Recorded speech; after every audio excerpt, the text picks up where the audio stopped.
ಆಗಿದೆ. 3 day forecast ಕೊಡ್ತಾರೆ. ಮೊನ್ನೆ ಎಲ್ಲ ಬಿಜಾಪುರ, ಬೀದರ್ ಮತ್ತೆ ಕಲಬುರಗಿಗೆ ಮೊನ್ನೆ ಅಡ್ವಾನ್ಸ್ ಫೋರ್ಕಾಸ್ಟ್ ಕೊಟ್ಟು ಅವತ್ತು ಮಳೆನೂ ಆಯ್ತು ಒಂದು 3 ದಿನದ ಅವಧಿಯಲ್ಲಿ. ಸೊ ಈ ರೀತಿಯಾಗಿ ಅಡ್ವಾನ್ಸ್ ಫೋರ್ಕಾಸ್ಟ್ ಅನ್ನ ಎಲ್ಲರೂ ಎಚ್ಚರಿಕೆಯಿಂದ ತೆಗೆದುಕೊಳ್ಳಲೇಬೇಕು. ಮತ್ತು ನಿನ್ನೆ ಹೋಮ್ ಮಿನಿಸ್ಟರ್ ಸೆಂಟ್ರಲ್ ಗವರ್ಮೆಂಟ್ ಅಲ್ಲಿ ಅವರು ಸಭೆ ಮಾಡಿ ಇದನ್ನೇ ಇಟ್ರೇಟ್ ಮಾಡಿದ್ದಾರೆ. ಹವಾಮಾನ ವರದಿಗಳನ್ನ ದಯವಿಟ್ಟು ಗಂಭೀರವಾಗಿ ತಗೊಂಡು ಪ್ರೊಆಕ್ಟಿವ್ ಆಗಿ ಕೆಲಸ ಮಾಡಬೇಕು ಅಂತ ಅದೇ ಪಾಯಿಂಟ್ ಅನ್ನ ನಾವು ಕೂಡ ಇವತ್ತು ಚರ್ಚೆ ಮಾಡಬೇಕು ಅಂತ ಇಲ್ಲಿ ಸೇರಿರೋದು.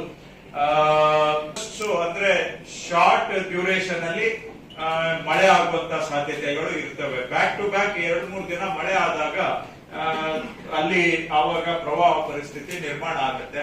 ಮತ್ತು ಇದು ಹಿಂದೆ ಎಲ್ಲ ಪ್ರಯಾರಿಟಿ ಎಲ್ಲಿಗೆ ಅಂದ್ರೆ ನಮ್ದು ಪ್ರವಾಹ ಆದ್ಮೇಲೆ ಅತಿವೃಷ್ಟಿ ಆದ್ಮೇಲೆ ಹೋಗಿ ಪರಿಹಾರ ಕೊಟ್ಟಿದೀವಿ ಸರ್, ತಕ್ಷಣ ಕೊಟ್ಟಿದೀವಿ, 48 ಅವರ್ಸ್ ಅಲ್ಲಿ ಕೊಟ್ಟಿದೀವಿ, 28 ಅವರ್ಸ್. ಆದ್ರೆ ಮುಖ್ಯಮಂತ್ರಿಗಳದ್ದು ಸರ್ಕಾರದ್ದು ನಿಲುವೇನಂದ್ರೆ ಪರಿಹಾರ ಕೊಡೋದು ಮುಖ್ಯ ಅಲ್ಲ, ಕೊಡ್ಬೇಕು. ಅದು